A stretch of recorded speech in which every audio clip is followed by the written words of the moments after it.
it's a learning experience in the grand scheme of this entire regular season. You're building up to bigger things heading towards October. Yeah, that's the whole thing. You just continue to say process and get to November and play your best football, and you want to make sure that in that process that you get enough positive and you don't have a lot of negative things. But I think when you lose a 1-point game, you go back and you say, this play or that play, and you have enough to build off of. But at the same time, you have build off to in regards to not lose confidence as a kid. I can sit here as a 40-year-old man and say things, but, when you're a 15, 16, 17-year-old kid, some of these guys aren't even driving cars and they're playing games on Friday nights, right? So that it's easy for us to say that, but you just want to keep them in the right mindset. I think it's the big thing. But we also did, plenty of things to probably be able to hold their attention that we have to get better at, and I think that was the case Saturday morning. The case today is you kind of just trying to lock in on a really good opponent in front of us. That the things that we're going to have to execute at a higher clip this week, to get our first win. Talk about some of those guys that maybe had to have mom or dad drive them home from the ball game on Friday night, but you had some younger guys step up and make some plays, especially defensively, where you guys obviously in terms of not allowing a ton of points, you were very stout, looked really good in that aspect. Offensively, I thought there was some bright spots late where it was showing that progression, even just in one single game of, there's a lot of inexperience, but you could tell that there was even some little growth going on as the game went along. Yeah, I thought, there's a piece to this too. I think, with the players is that, I thought the offensive line, the game was starting to slow down a little bit. I think they were doing a little bit better job of execution. Dylan Shane, first job, first game starting at quarterback, I thought the game started to slow down. I think we were doing a better job too of putting him in better spots, I think, for him to succeed, right? And I thought, Zayden Small's electric. We know that if you just get him just in space, he can make something happen, and he did that in the first half. But I thought Dylan Shane, as the game went, the game would just continue to slow, and we thought maybe he was going to finish the game. It's like Zayden's the starter, and then Dylan's the closer, right? And it almost kind of went out that way. But yeah, no, I thought that that was some big pieces, and I think there's some parts to this as well that there's a learning.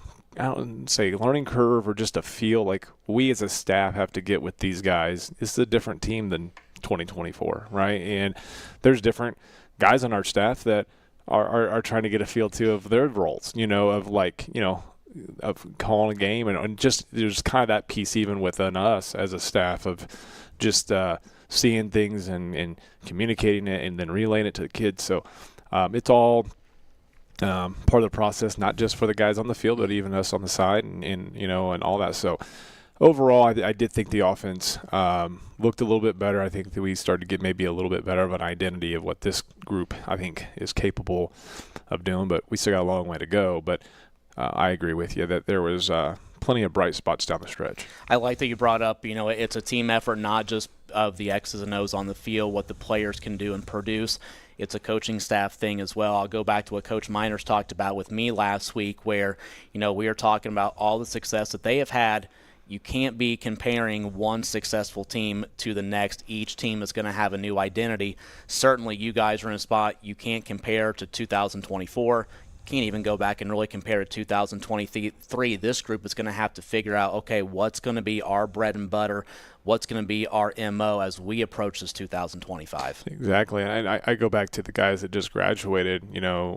They were sophomores when a lot of them played, and the identity that we had that team compared to the 23 team to the 24 team, it was different. I mean, there was a lot of similar pieces, but you have to figure out kind of what does this team really excel at? And some of it's the personality and just it's the chemistry among some of those guys. And we've had the last few years, a lot of this key, I guess you say like skill guys have been very consistent, but that offensive line has had almost, this is another year where it's like a completely different unit almost, maybe plugging in one or two returning starters. And, like for us this year, we basically are an entire new offensive line outside of Camden Kaiser.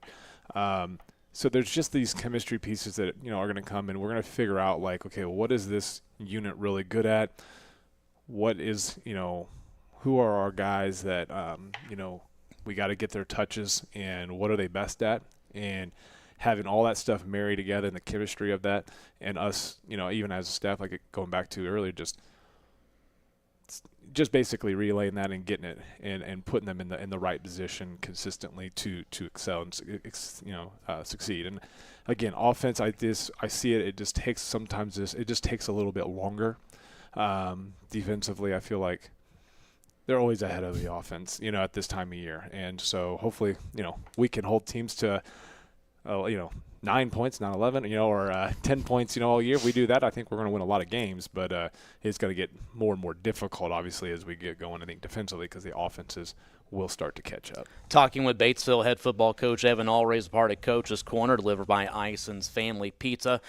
There's learning to be had still this week, Coach, but it's also a quick turnaround because coming up on Friday night, it's another big challenge for you guys. It's a team that took one more bump up in the polls in Class A. It's a 6th-ranked Milan team who looked really good last Friday night in their win against Rushville, and obviously plenty at stake with the Ripley County Bell game. You guys have now had possession of the Bell since 2020.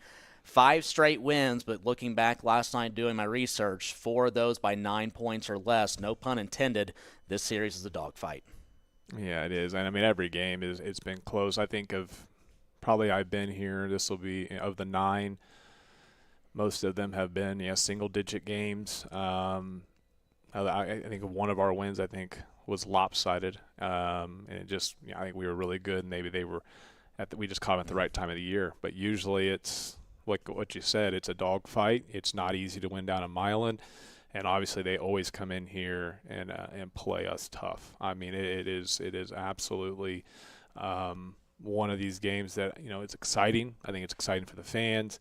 Our guys know a lot of the kids, and and things like that. So they know each other. I also don't think there's a lot of love lost, with some of it. So that adds a little bit fuel to the fire. So. The biggest thing for us, though, when it comes down to it, is how do you handle those emotions and stay composed and execute in those higher pressure situations. And I think what's benefited us a lot in this, for week 2 is that our week 1 has been a pretty stout opponent. Right. In the time frame you're talking about. I want to say 2020 is when we started playing Indian Creek, and then we had Triton Central. That week 1, I think, has helped prepare us for a really good Milan team in week 2. And where I think maybe in years prior, you can get a good feel me up. It's like, Alabama's playing the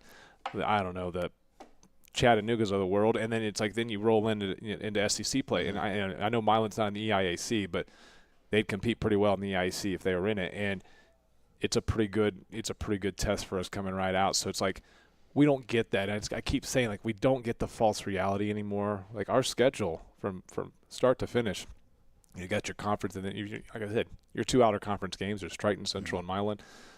That's pretty solid. So, yeah. Talk about the challenge for you guys on Friday night. I think defensively, obviously, there's a huge challenge because Milan does bring back so many different weapons with their offense. Their running game took a hit because Austin Green is no longer there. He has graduated since last spring, but nonetheless, you've got a pretty potent passing game with Wyatt Marsh at quarterback. He's got a couple of weapons with Grant Langferman and with Micah Norman. So I feel like if you can make this a game in the trenches and take away those options with the pass game, you guys are right there, and it's one of those battles in the trenches that you and I talked about last Monday. Yeah, I think this is going to come down to physicality in the trenches, and I think most games do. The biggest thing that I pulled away, is Wyatt Marsh is a really good quarterback. He's a really good quarterback, a really good athlete. He's been doing this for 3rd year now. I feel like he's been there forever. I'll be happy when he graduates, right, on my end. But no, he's really good, and and I'll be honest, when we saw him in week 2 last year, compared to, now, like, you forget, like, yeah, there's a whole plus year, but they were kind of like us. They had a long tournament run. They had a really good tournament run, and he's grown. He's grown a lot, like, in his play, and he looks like a seasoned vet running the ship. Like, he knows what he's doing. He's getting the ball where he needs to. He's running their offense smoothly. Overall, like, it's going to be a tall task. I mean, it's going to be a tall task. And you've mentioned, the Norman kid and Langfordman. They got a freshman, Langfordman, running the ball too. They've got some guys around that can make some things happen. They're going to put some stress on us. So the biggest thing for us, we mentioned all that, and it's the physicality, match it, exceed. You set the bar of what the physicality is going to be. And I think sometimes in this game in the past, I feel like we just kind of have came into it, and it's like, and Milan kind of comes at you, and then you're like, oh, hey, you got to wake up. It's, and I think what helps is, I think, like I said, our schedule has helped a little bit, I think, with that. But I think our guys are amped up, juiced up to go get a win and to hold on to the bell. But I think the biggest thing is for us is that pride of getting your first win, put a good product out in front of our home crowd and execute the game plan. I think we've got pretty good sense of what we need to do. We're speaking defensively. I mean, I'm running the defense now, so it's like I got a good feel, and it's just now just making sure that what I know, our guys know really well, and that they can execute it, because I thought last week, for the most part, they did a pretty good job, and we just got to build off of it. Offensively, with Milan's defense, they present a challenge because of their athletes, especially in the secondary. They got a couple guys up front that can hit pretty hard. I almost feel like for you, though, maybe the biggest benefit you have, the biggest thing with the offense going into week 2 is the fact that your offense has had week 1 under their belts. They've got that feel for varsity football. That might be the greatest weapon in your back pocket with your offense this week. Yeah, and I think the biggest, is just the experience and that chemistry, it's just sometimes little things when you look up front. It's like, you see a lot of different fronts, people doing different things, but it's just the chemistry of, like, the guard and the tackle working combos and double teams and knowing, when to come off and when to get to second level, or, just communicating all these calls. Well, when you and I say this, I'd say this to our freshmen. They've heard this, a couple different times, and I'll say this to anybody. The most important unit on the team is the offensive line. And it's like everybody knows when the offensive line is not very good, and everyone knows when the offensive line is really good. And this unit has kind of, it's young, and it's kind of up and down, but it's gonna be a solid group. And they've got a lot of we have some really good guys. Like, all of them are solid football players. But right now, it's just getting it, I think, to just be cohesive in, like, one unit, right? And once it becomes one unit. Dylan Shane's a really good athlete. Zane Small's a really good athlete. Things are it's gonna start clicking. And I'm hopeful that another week of practice, things will look a lot smoother, a lot crisper, and we'll continue to put them in better positions and opportunities to showcase just that. I mean, I have a lot of trust in our players, a lot of trust in our coaches. Like, it'll be fine, and we'll be better. And but yeah, I mean, I'm just excited. Like I said, it's Milan week, and it's going to be a tall task. But, as a competitor, that's what you want. I don't want a bunch of layups, so. Final question, Coach, for tonight. We're going to stray away from the varsity ranks and go down to your youth league football program. Coach Langford and I talked last week, because I know he does a heck of a job building up that youth football program at Milan. You guys are doing some incredible things with your youth football program as well, and a very special time for those kids this past weekend, because yesterday, getting a chance to experience Lucas Oil Stadium and play football there on the turf in Indianapolis. Yeah, I mean, it's great. I mean, we have phenomenal parents, great board, president, William Baum, did a great job of just doing that. I'd like to say that I guess that I'm proud to what they've done. I play more of a behind the scenes stuff with a lot of things in the off season or with youth, but other than that, like there's a lot of people that they run that and they do a great job, and I'm just kind of a piece to the puzzle, right? And but overall, I've been very pleased. Over the last 5+ years of just the continued, consistency with our numbers. But I'll say this is your experience in youth football translates significantly to the numbers that you get at middle school. And the middle school experience translates to the high school. It's just this whole domino effect. Our numbers, you go to the middle school, are like, I think over almost 60, right? At the high school, we are, again, another year where we are 70 plus. And last year we were almost 80. If things continue, we're like going to be high into the 80s, close to 90, the way the numbers project. Those are things that have not happened, I don't know, ever. I guess Coach Hebner may be the one who could tell you. But, like, it's healthy, and it's a process of how that's kind of got to that point. And, I mean, I'd be going on. But it's been a lot of people that's really helped make that, I think, healthy. It's helped make, I think, a great learning environment, great culture within our youth program. It's kids want to play. It's enjoyable. It's an experience. And that's the biggest thing, retention. And kids are continuing to play football or be excited about it for the next year. And obviously at the high school level, for us, when you have 70 guys competing for 3 teams, it makes great competition and great depth. And it's kind of one of the programs to be a part of, right? So, but yeah, no, we've had great people. Like I said, William Baum, our president, and everyone that's involved with youth football has done a phenomenal job, and it was awesome to see them be able to go to Lucas Oil last week or yesterday, Sunday, to experience that. I know in my school building, you always know it's Friday because you got all those boys out there with Batesville jerseys on, getting ready for football weekend. But, Coach, we've got Batesville hosting Milan on Friday night. Tom and I will be there. We will get a chance to chat on Friday night for the bell game. All right, I appreciate it. Thank you. Batesville head coach Evan Ulrey joining us, and when we come back, we'll be talking Batesville cheerleading. Timmy Jones is up next. This is Coach's Corner, delivered by Ison's Family Pizza on Country 103.9 WRBI.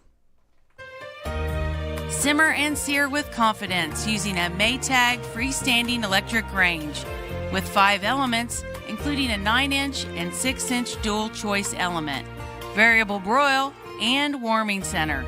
You can knock out mealtime in no time. The steam clean cycle and fingerprint-resistant stainless steel finish makes it easy to keep clean inside and out. Shop Garings today. Garings and Maytag, 316 North Main, Batesville. Do you have joint pain?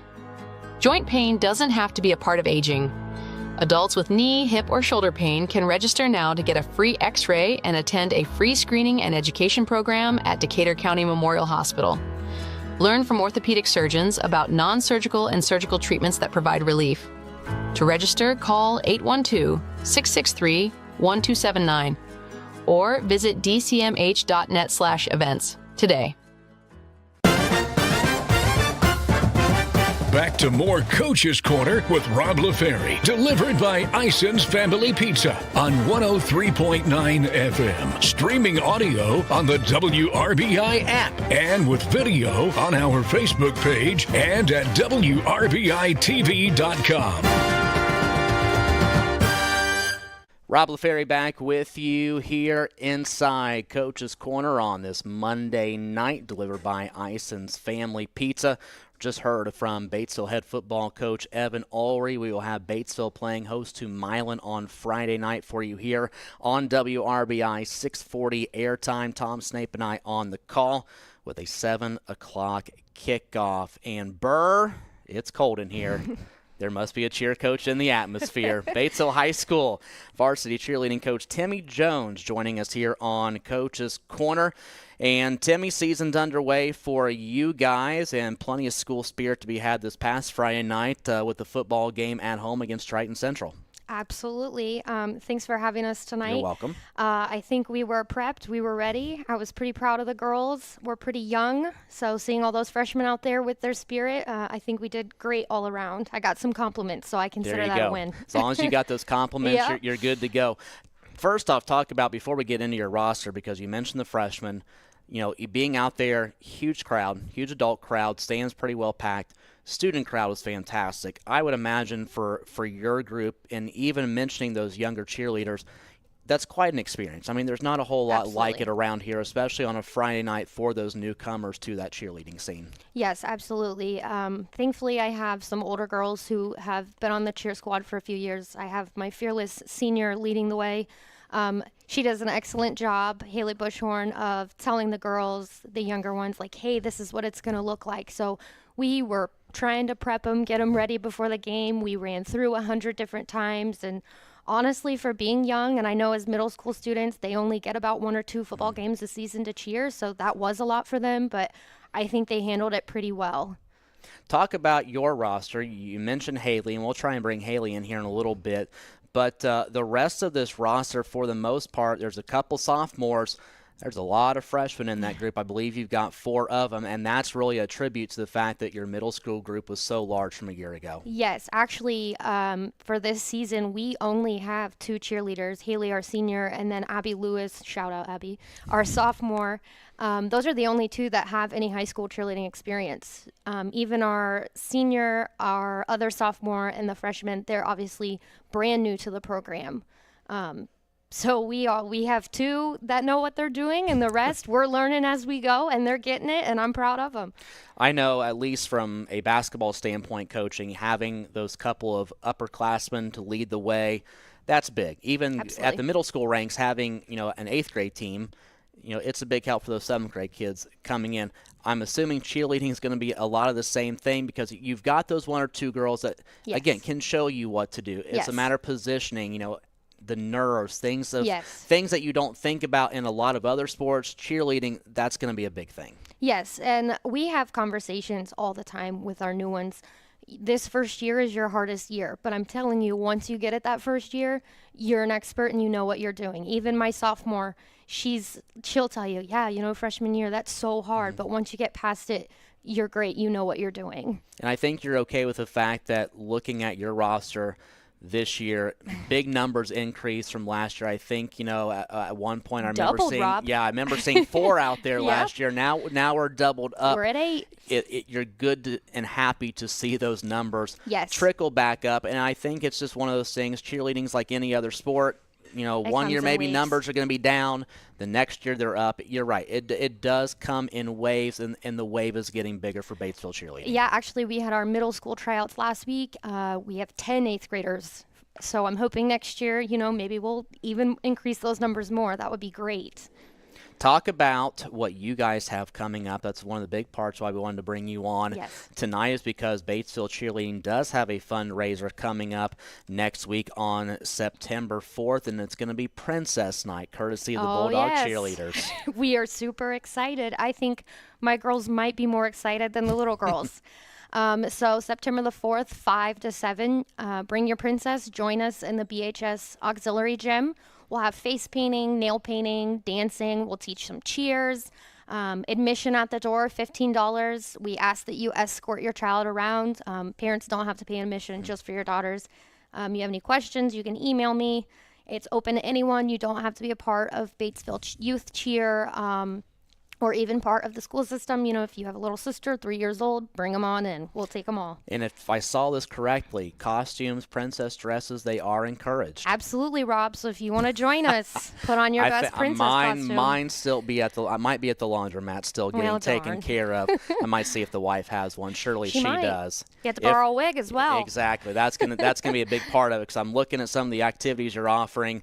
My face can be painted. I don't know if I can dance or not. Nail painting. We'll do your toes. There you go. Hairstyling. You're out on that one. That is out the door completely. But again, those are all the activities plus more. You mentioned the cheers as well, and you're getting all that for $15. There's not many activities that you can do on a Friday night for your child, for your daughter, that it's only going to cost $15. No, not really. And we just it's a great way for my cheerleaders to put themselves out there and build connections with those younger girls who look up to them on Friday nights too. Well, speaking of those who they look up to, it might be time to bring that senior captain in there. I think she's ready. She looks pretty ready. She does look pretty ready. So we are going to cut here from Coach Jones and bring in Coach Jones's senior captain, and that would be Haley Bushhorn. And Haley, as we introduce you to our Coach's Corner audience, just tell us a little bit about your cheer background. How long have we been doing this? I have been doing this since I was in kindergarten.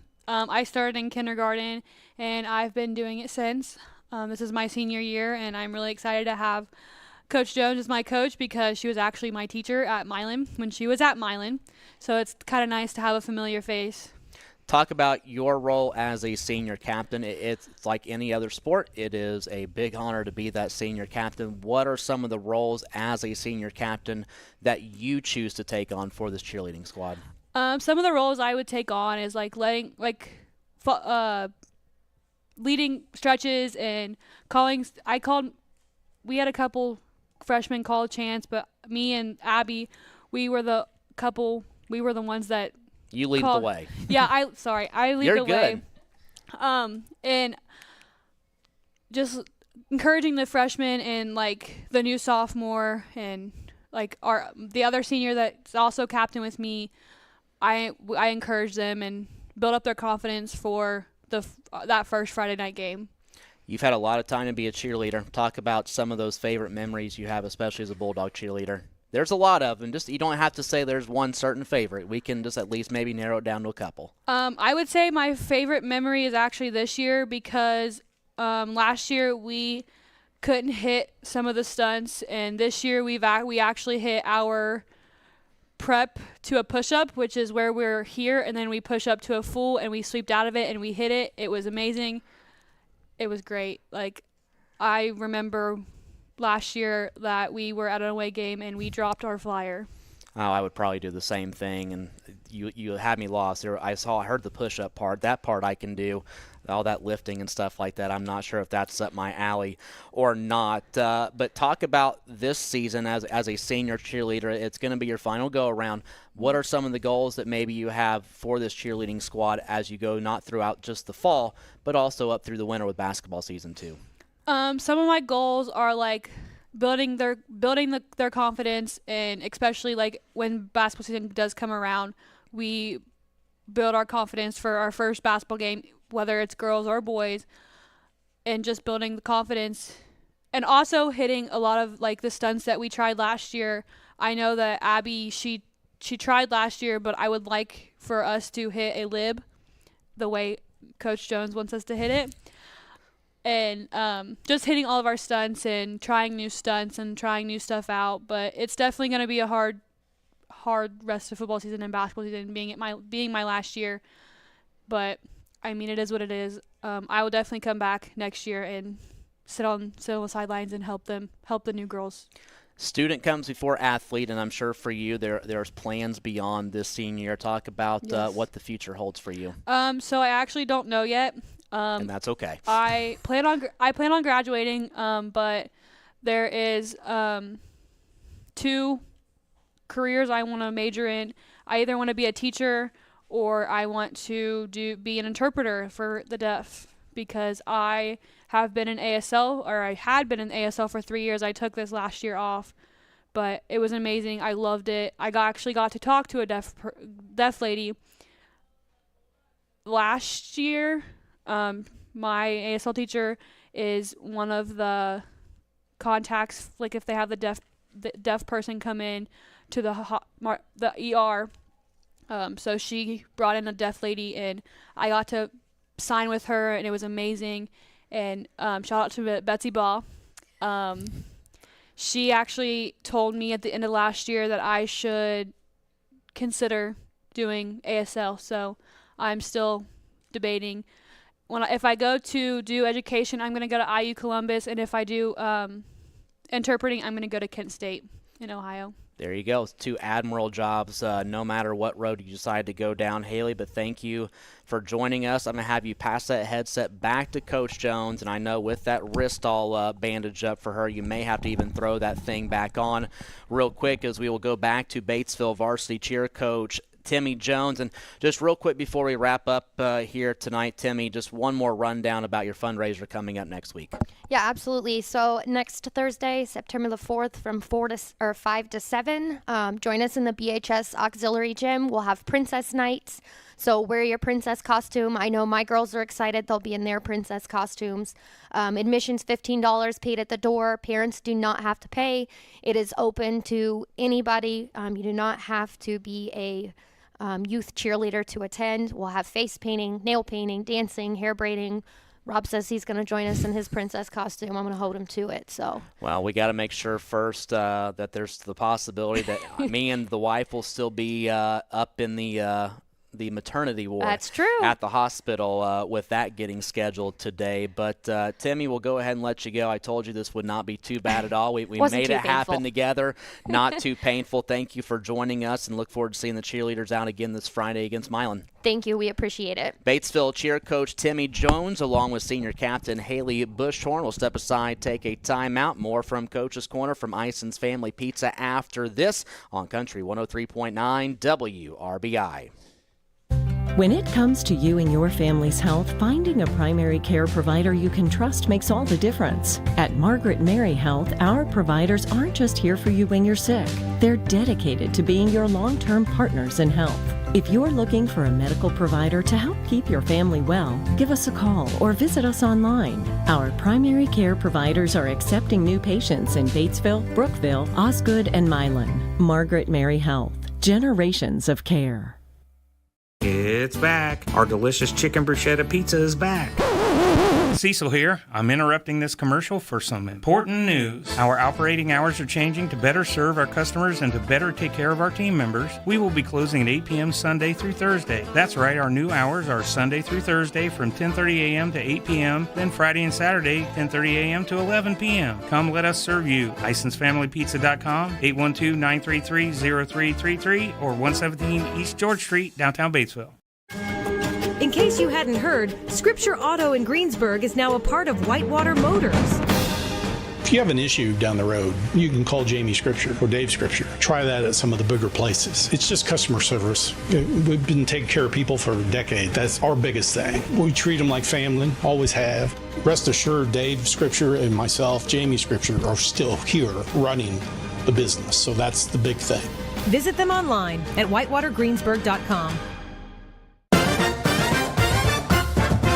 Coach's Corner with Rob LaFerry continues. Watch us live on WRBI-TV.com or on our Facebook page, and hear us live on the WRBI app and 103.9 FM WRBI. Coach's Corner continues to roll right along on this Monday night. It is episode 2 of our brand new season. Just got done finishing up with Batesville cheer coach Timmy Jones, and again, fundraiser for the cheerleaders coming up next week on September 4th. And we are back to talking high school football now as we welcome in North Decatur head football coach Steve Stern. North Decatur last week, a week 1 win over South Decatur in the Civil War game, 61-0, and Coach Stern doing just some research and prep work, and there was nothing else really to do but sit on the couch and look up some fun facts last night. 60-plus points in a season opener for North Decatur for the first time since 2006 versus Union County, just the second season opening shutout since 2003. Regardless of who the opponent is, what caliber that opponent is, to achieve both of those, that's pretty big in week number 1. It really was. I said last week when we go into this game, there's as many concerns about yourself as the opponent because there's so many unknowns. In 1A football, you're always replacing. Really, everybody's replacing people, and you don't know how they're going to react, and you don't know how they're going to react together. And you talk about prior successes or even failures. Every year is a new year, and there's new chemistry, and it's the first time this team has ever played together. So for them to go out, I thought we started well. I never thought we lost our focus. We weren't sloppy with the ball. So it was a win on many levels other than just the scoreboard. So I consider Friday being very successful. There was a ton of stats to look at with what you had sent over the weekend, but just going through the numbers and then getting a chance to see all the different players that were able to touch the field for you on Friday night.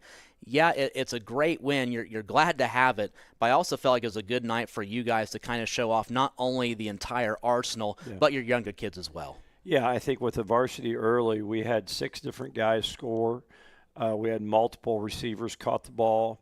We had multiple guys carried the ball. And I think that showed a little bit of our versatility. And I think that's a reason guys like to play in our system, because it is fun. It's not just three yards in a cloud of dust. To put the JV guys out there, it gives people a little peek to the future. But what a neat experience for those guys. We always talk about, your legacy is what you leave behind. You don't get to take it with you. And your legacy is greatly influenced by the people that are left when you move on. And for our young guys to have an opportunity to get on the field in front of a great crowd on a Friday night, first game of the year, they were super excited. So the overall buy-in in practice and on Saturday morning, it's great that we can do it, and it's great that we came out healthy. It's a great place to go from. Last week, perfect setting for high school football, great temperature, great weather to be out. Let's first, Coach, talk about your defense in that 61-0 win against South Decatur. According to Max Preps, at least from the South Decatur side, it only showed 11 yards of total offense, so a big kudos to your entire defense. But I know a couple kids that stood out for you, especially Hunter Meister and Eli Trinkamp. Yeah, so defensively, I'd like to start with our new coordinator. Dan Kinker had been our defensive coordinator since I had arrived. Dan is still with us, due to outside work obligations. It was hard for me. It got harder every year, and I always felt like he was in a tough spot. So we agreed in the offseason that he wanted to stay a part of it. It was probably a good time to break somebody new in. And Christian McKinney is our new defensive coordinator. Christian has been with me. He's a North Decatur graduate. It was his turn, but yet it's all new to him. He's made some changes to the system, probably subtle to people in the stands. But that's his first night calling the defense, and he was nervous and he was anxious about how it was all going to go. And I think guys supported him. And then on the field, obviously it was no big plays. We actually had him for 13 yards, but no first downs. That is hard to do. That's not just the varsity guys. That was everybody. That was even when the JV guys came in. We tell them that we have a goal board, and it's the Friday night goal board. It doesn't matter who's on the field. That's going to be your measuring stick, and that is your target, and that's your responsibility to uphold it. I was really proud of the young guys, but I thought Hunter Meister was impactful, and I felt really good for Eli. Eli, he had a tough scrimmage. He had a couple tough drops. I thought he played well offensively and defensively, but as they tried to move the ball to the perimeter, his ability to defend it made it a lot easier for us, and I was proud of those guys, both seniors. Offensively for you guys, Matthew Fields, 7 of 9 passing, 135 yards, 3 TDs. Corbin Thackeray gives you a touchdown and 64 rushing yards. But, even going through those offensive numbers, wow, a lot of guys contributing, especially in that run department. I think you guys had 10, 11 different guys carry the football for you on Friday night. And as the season goes along, continue to get that kind of production. That makes you guys awfully hard to prepare for. I hope so. I tell our guys every summer, one of our goals is as we get to the tournament, we want to be an equal threat to run or throw the ball on any down distance. I know that's a little bit of a stretch, but we practice that way. It's if we're doing second and short, third and short, we've got for every run we have a pass. And I think you have to develop that. You get yourself in a tough situation and you have to play left-handed because your opponent's taking away your strength. I think you have to develop that, and that's been, again, probably one of our calling cards. But now we have a couple really good, what I would call exceptional running backs. I think Corbin is an exceptional football player. it would be very easy for us to put the spotlight on him and feature him, but I think that hurts us down the road. I think when somebody can hone in and say, that's the guy you have to stop, rather than do that, we try to keep his legs fresh. We try to limit guys' carries throughout the year. Now, when it's tournament time and it's win or go home, you're going to do what you have to do. But in the process, guys' buy-in goes up. They get experience, and sometimes you learn things. Sometimes you learn that maybe that guy's a little better or he has a talent that you didn't anticipate, but overall it makes your team stronger and it makes your team more versatile, if you will. I know for me, even going to a time where I was, working elsewhere and working in the Terre Haute area, and I was covering Terre Haute South, Terre Haute North, those huge 4A, 5A programs, they've got all those numbers. They've got guys who can throw the ball, run the ball. I mean, they've got position guys everywhere. Yeah. Kind of coming back here and having seen teams before where, they're really good around here, but they can only run the football. They're really good around here, but they can only pass the football. For you guys and for those teams with those high championship expectations, just how important is that for you guys to be able to spread the wealth and have multiple facets that you can go to? I think it's vital. I think not only your style of play is you have to be as multiple as you can, but weather becomes a factor. At some point in the tournament, you're going to have a bad weather night. We still play on grass. A lot of people are on turf. There's different ways to skin a cat. And as multiple as you can be, as versatile as you can be, we know a couple weeks out based on the opponent maybe what we're going to have to favor. So you may practice that more. But I think it keeps our kids excited. I'll tell you the other thing that probably happens that wasn't intentional, but our football IQ goes up. Last year we developed a really nice 3-back package. And in turn, I think it helps our guys defend that when we see it. So there's benefits to choose from, but if you're a, what do they call it, a one-trick pony, somebody out there is better than you, and it can stop that trick. I think for us to perpetuate our program, for us to take the next step in the tournament, we have got to be multiple because I don't say this to be disrespectful to our kids, but there aren't that many Friday nights that we line up physically superior of our opponent. Our scheme has to level the field. I go back to when we played Indy Lutheran. The first thing I said, when we lined up offense, defense, I said on the headset that night, man, their apples don't look like our oranges. And they didn't. They're different. So you have to find a way within your guys and their skill sets to make it difficult on the opponent while still playing to your strengths. You can, when I was at Roncalli, when I first started out, this was our offense and it's going to be our offense and you just plug guys in.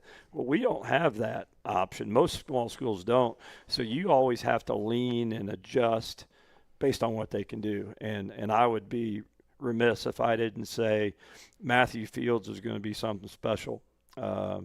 I had an opportunity to coach Dustin Shear, who went on to Wisconsin, and very comparable.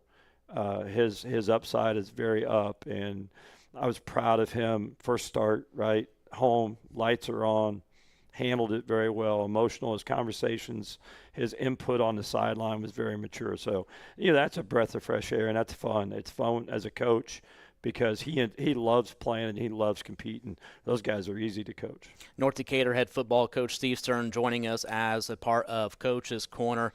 And I'm looking at your notes. I saw it on Facebook last night, but handing out those Player of the Week honors for your program. We've talked about a couple already, with Matthew and Corbin and Eli and Hunter, but there's a couple other kids out there as well that deserve some recognition. Yeah, Charlie Palmer, along with Matthew, they earned the Offensive Players of the Week. Hunter was Defensive Player of the Week. Corbin Thackeray was Special Teams Player of the Week. Scoring on special teams is hard at every level. It's difficult. Awful lot of things have to go right. And to do it twice in one game, I think it speaks to the caliber of player he is. He had 2 punt returns. He almost had a kickoff return for a touchdown. Eli was our key hit of the week, Eli Trinkamp. Charlie was the Offensive Lineman of the Week.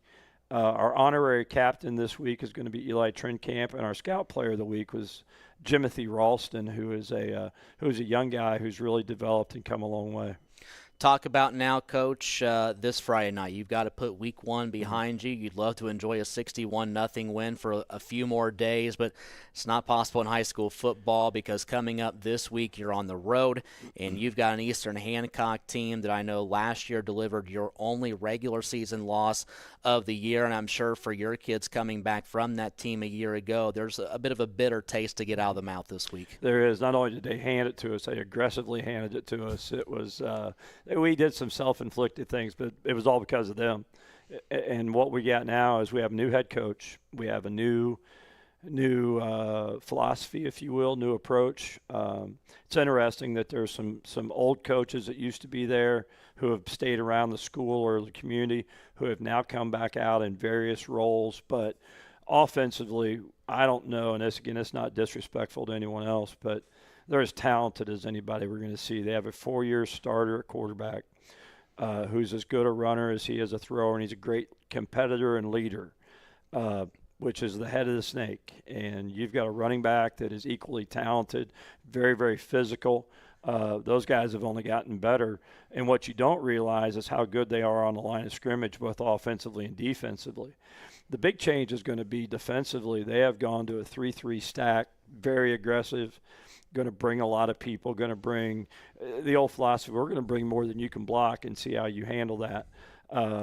They certainly do that about every play. And so we're going to be forced to execute under pressure. The windows of opportunity are going to be there, but they're not going to be there as long. The line of scrimmage will be important, but containing their speed. They had 50 points with 8 minutes left in the second quarter last week. So to say they're explosive is probably an understatement. They returned the opening kickoff for a touchdown, and they are a threat to score on any given down. So it's at their place. It's going to be a great learning opportunity for us. You know, our thing, don't be too high, don't be too low, no matter what the circumstances are. The slogan this week is no risk, no reward. If you don't put yourself out there and you don't stand toe-to-toe with an opponent like this, you're not going to grow. And I think we grew last week because it was opening game and we learned a lot about ourselves. We're really going to learn a lot this week. We're good enough to win, but the margin of error is very, very small. 50 points scored by Eastern Hancock last week came in a win against Greencastle, 50-14. Eastern Hancock a year ago against North wins 34-8. I do want to go back to the philosophy change defensively that you're going to have to see because you're right, pretty smash-mouth football team defensively. Yeah. They've got Evan Wheeler and Brennan Trueblood back, who I think last year combined for 8 sacks. Yeah. So, you know, they are capable of getting back there, and that's a challenge, especially for a guy like Matthew who's new to that quarterback spot at the varsity level. And I think anything they can do to rattle him pre-snap, they will.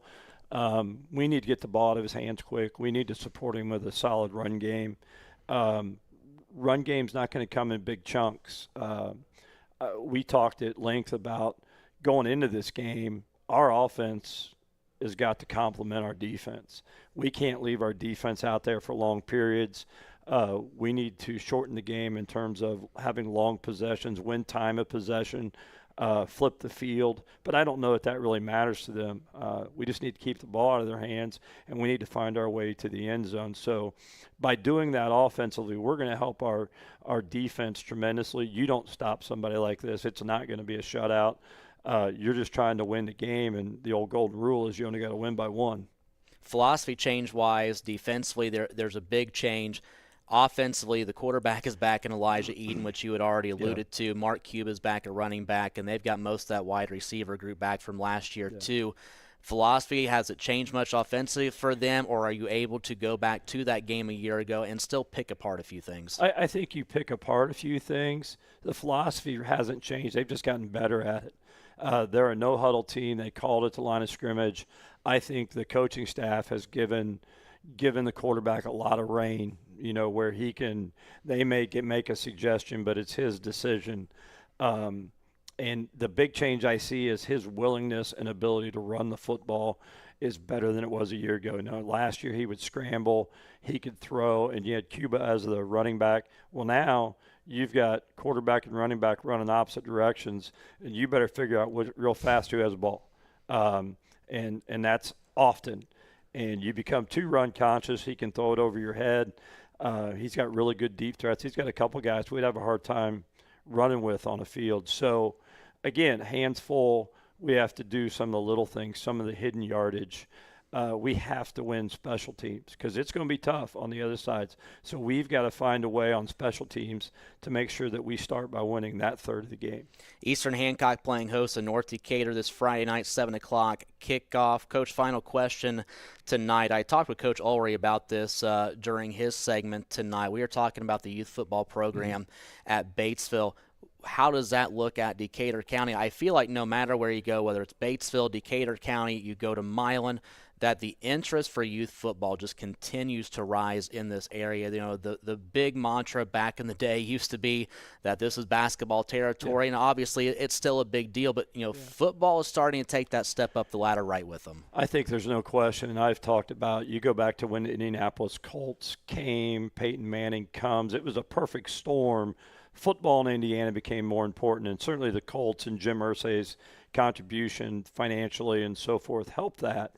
But quality of high school football is as good as it's ever been. If you look at Indiana's teams, quality of teams, you know, that upper 20s is as good as any state. And you see it come recruiting. We have good players. We have good programs. Football's valued. I think in our own level, Evan and I were the ones that came together and started our current youth football league because we wanted to get it back into perspective where everybody wants to win, but I don't care if you win at that age. I care that they have a good experience. So we wanted to create and develop a developmental league where a young guy could come out, or girl, at 4th, 5th grade who've never played football and could safely come out and be taken care of. You know, I don't want those kids to be scared away. So we did. We started out, there were 6 of us got in the league, and now we're at 14 because I think word has gotten out. When we split teams, we don't have an A and a B. Both teams need to be equal. That keeps it competitive. We don't play a big tournament at the end. Not that I don't see value, but it stretches it. It creates a bad experience for the parents. And I tell our coaches all the time, our youth coaches, is that I'm not going to measure you based on your wins and your losses. I'm going to measure you a year from now on how many of your guys return to play. Your retention of players and them coming back out and staying involved is the greatest statistic you can have, because in any sport, soccer, football, doesn't matter. Once you lose them, man, it's hard to get them back. And if you lose the parents, it's hard to get them back. So our youth football program right now is very healthy. They're doing well, and I see good players from grade 6 all the way down through 3rd grade, which is exciting at my age. You know, you go, how long are you going to do this? Well, I don't know. I don't know that I want to leave those guys because we've worked hard to get here, and there's classes back to back to back. So it is exciting. There's not a better thing to watch. As much as I like Friday nights and being involved, there's nothing I enjoy more, and I encourage your audience to go out and catch a youth football game. Those grades 1 and 2, that is the cutest, funnest thing because they're just having a ball. And I sometimes have to remind our guys, you know, it's still a game. It's that same game you start when you're a little kid. Some things are going to go well, some things aren't. But remember, it's still a game, and play with a joy in your heart. And those young guys certainly do. All right, Coach, we'll go ahead and let you go. Great conversation for a second week in a row. Best of luck on Friday night at Eastern Hancock. Yep, thank you very much. North Decatur head football coach Steve Stern joining us. We'll come back with more Coach's Corner after this, delivered by Ison's Family Pizza on Country 103.9 WRBI.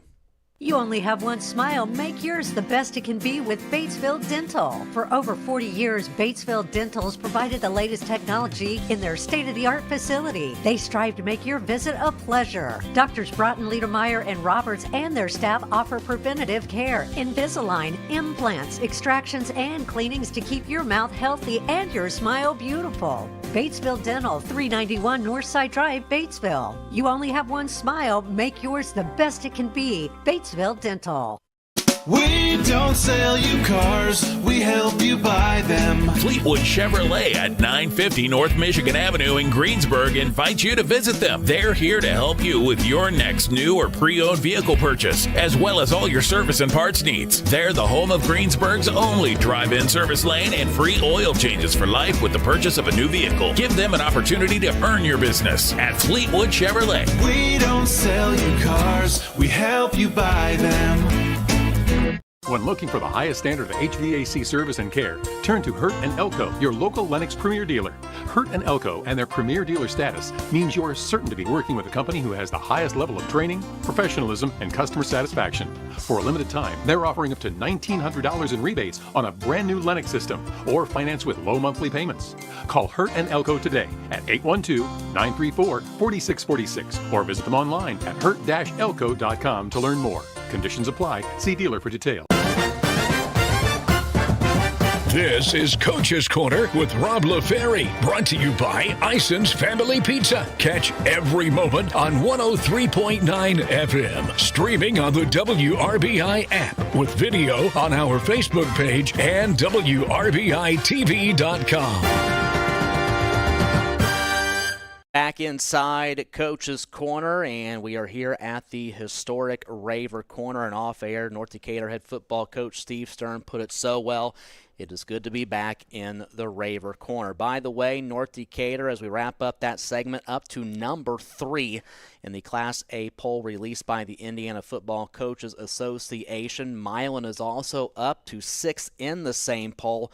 Speaking of ranked teams, East Central remains number 5 in Class 5A. That is after defeating Class 3A number 4 Lawrenceburg this past Friday night, 39-12. East Central head football coach Jake Miners unable to be with us tonight. However, we're going to send you back to this past Friday night when he joined our Rob Moorhead for the post-game show with his comments about his team's big win over the Tigers. Head coach of the East Central Trojans, Jake Miners. Jake, congratulations on an opening season victory here tonight. Guys played well, a very balanced offensive attack tonight. Yeah, I thought we came out and played well. I mean, the one bad spot, I think, it was our special teams performance at times tonight. We gave up a tip punt. We gave up a kickoff return for a touchdown, and then we didn't execute on the PAT like we wanted to. But extremely proud of our defense. It's so tough heading into week one. The film that you get is a scrimmage, and nobody's really showing much. So you're kind of coming in blind. Coach Manford, who calls the plays for Lawrenceburg, is so creative and does a really good job getting his guys the ball in good position. So we had to make some adjustments, throughout the game that our defense did a really good job at. I'd like to see us a little bit better sure tacklers, because at times, they might have bounced off and stuff, but that's a good football team, really good football team. But I think I was really pleased with their offense. Obviously it starts with Ryan Megas, a big night for us. He's able to get his yards really when his name's at the top of the scouting report. He's not, nice.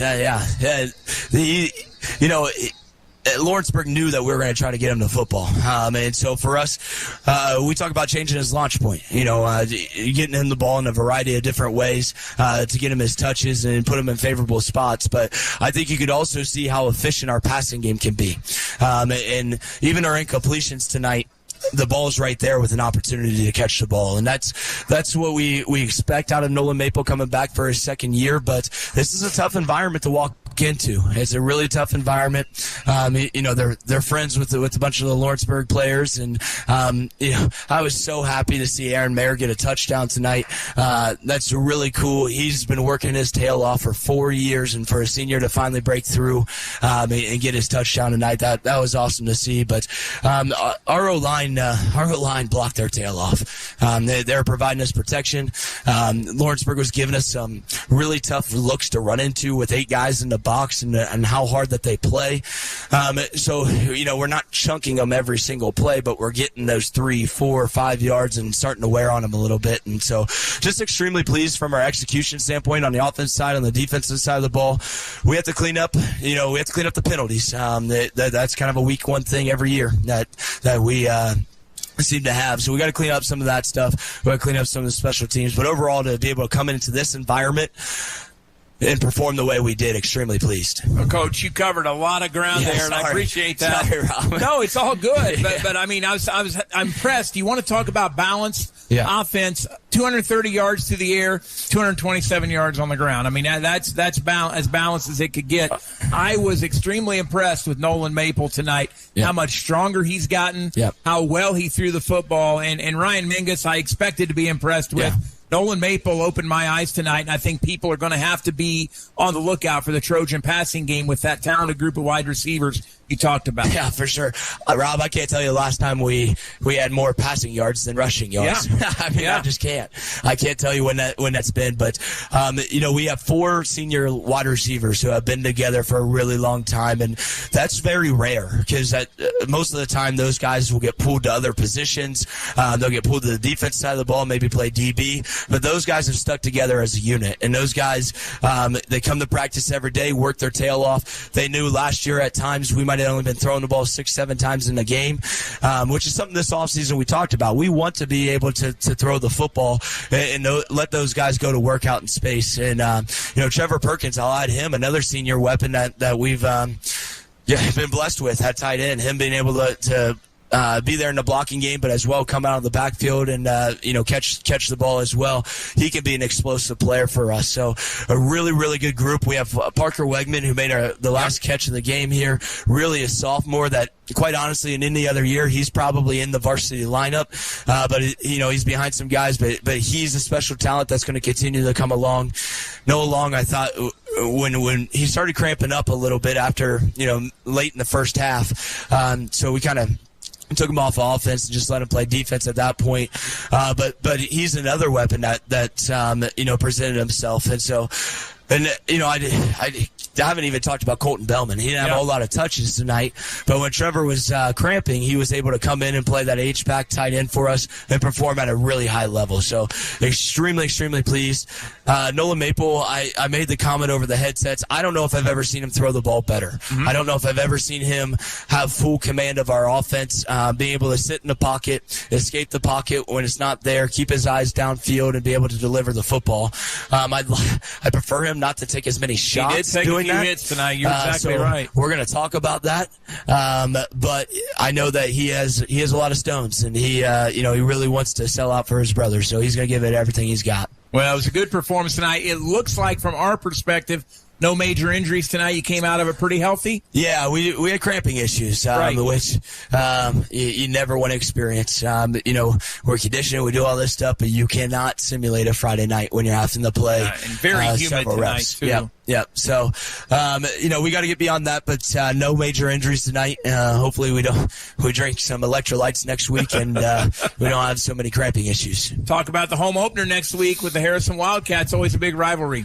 Our guys have really been looking forward to this game, even more so than most years, because we dropped one down there last year late in the game, and then have a lot of guys back, right? And so they played in that game, and they Harrison did a really good job of taking advantage of opportunities, but there's two sides of the coin. We felt like we gave away, some things too. So we're excited. We're excited to open it up on Trojan Field. I know that game's always a big game in St. Leon. I know that they're going to be prepared for us, so we're going to do our best to prepare for them and then come out and give it our best shot.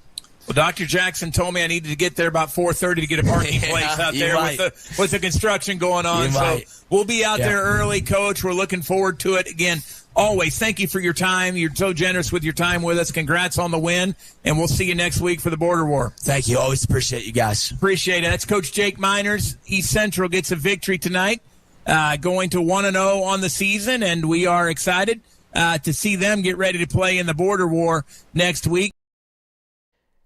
And those are comments from East Central head coach Jake Miners along with WRBI's own Rob Moorhead. Again, following a huge 39-12 victory over Lawrenceburg last Friday night. Well, that's going to do it for us here at Coach's Corner this evening. A reminder about our high school football broadcast schedule coming up this weekend. On the FM dial on WRBI-TV and the WRBI app, you can hear that Ripley County Bell game between Milan and Batesville, hosted by the Bulldogs. 6:40 airtime and a 7 o'clock kickoff. And then online only and on the WRBI app, we have got that border war on 74. Harrison is on the road to St. Leon to take on East Central. 7:10 airtime for that one, with a 7:30 kickoff. Again, a big thank you to our guests tonight, Batesville head coach Evan Ulrey, also North Decatur head football coach Steve Stern, Batesville varsity cheer coach Timmy Jones, along with senior captain Haley Bushhorn, and of course, Joyce, joining us is East Central head coach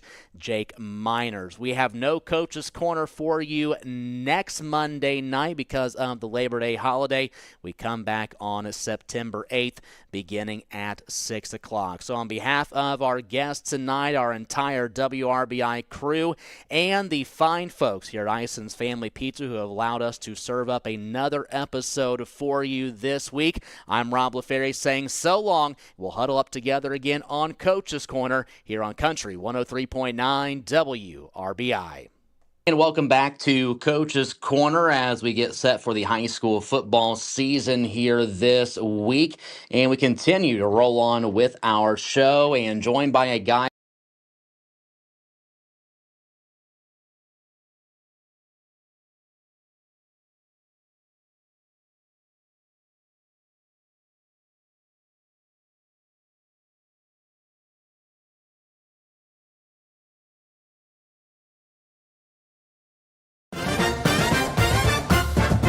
Listen Monday nights at 6 for Coach's Corner with Rob LaFerry, live from Ison's Family Pizza. Come check out the show in person or listen on 103.9 FM or the WRBI app. And now you can also watch the show happen live at WRBI-TV.com or on our Facebook page. From Southeastern Indiana's local sports voice, WRBI Batesville, Greensburg.